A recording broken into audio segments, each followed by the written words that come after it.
The Uproar of Visual Oppression, Relationship between Visual Message, Verbal Dialogue, and Power in Wadjda. Directed by Saudi Arabian filmmaker Haitham Al-Mansour in 2012. Wadjda centers on a 10-year-old girl Wadjda's dream for a bike and the patriarchal society's normalization of her individuality. Throughout the story, we see countless attempts to oppress her individuality and Wadjda's resilience towards those attempts by voicing her perspectives. This presentation will argue that the film has actively altered the displaying method of suppression of selfhood on screen. Verbal dialogues and conversations that attempt to normalize and correct the girl's behaviors fail to reduce Wadjda's power. Instead, we'll argue that it's the absence of verbal communication and dialogue that oppress Wadjda's individuality. Visual messages replace verbal dialogues to oppress Wadjda's power in a patriarchal world. Firstly, the film shows how verbal dialogues has been useful to generate verbal compliance from other girls. In this sequence, the principal verbally criticizes the two girls' behavior, and the girls responds with a degree of compliance. Yet, verbal normalization fails to oppress Wadjda's power.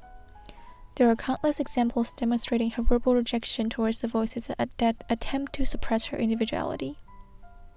For example, she actively rejects the price set by a male figure and voices her perspective.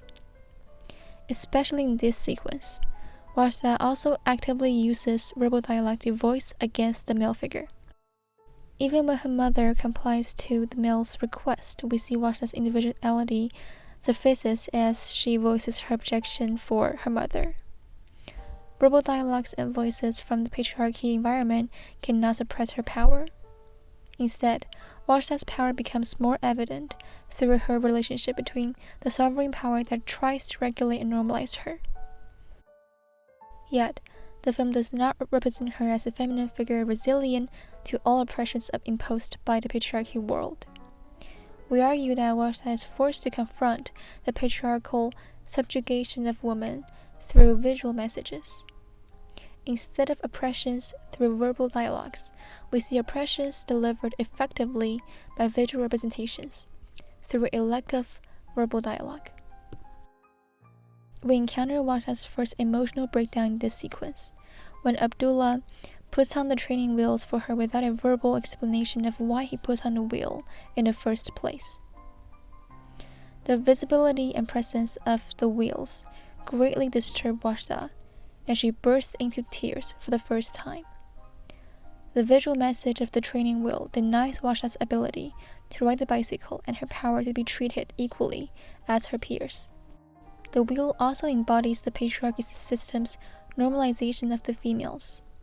The little boy decides to put on the wheels without Wadjda's consent, muting her individuality and voices when he makes the conscious decision. The visual message hits Wadjda and oppresses her selfhood, which is something verbal oppressions fail to achieve. Another crucial moment is when Wadjda's name is taken off from the family tree. Wadjda, unable to speak or react, quietly folds the paper and exits. A spirited and highly articulate girl who often speaks to herself, murmurs to herself. At that moment, she is unable to propose questions, calls her mom for answers. In this sequence, we also see an absence of verbal communication. The father does not feel the need to explain why he takes off her name.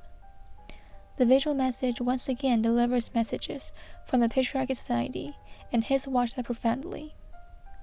Instead of sticking her name back on the tree or questioning her parents later on, Wadjda quietly lets this incident pass by without questioning, which is at odds with her character.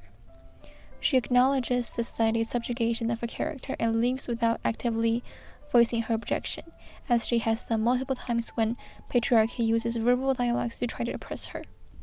We have discussed how the visual messages delivered by the patriarchal society successfully oppress Wadjda's power, whereas verbal dialogues have failed. We have to reflect critically on this conscious choice.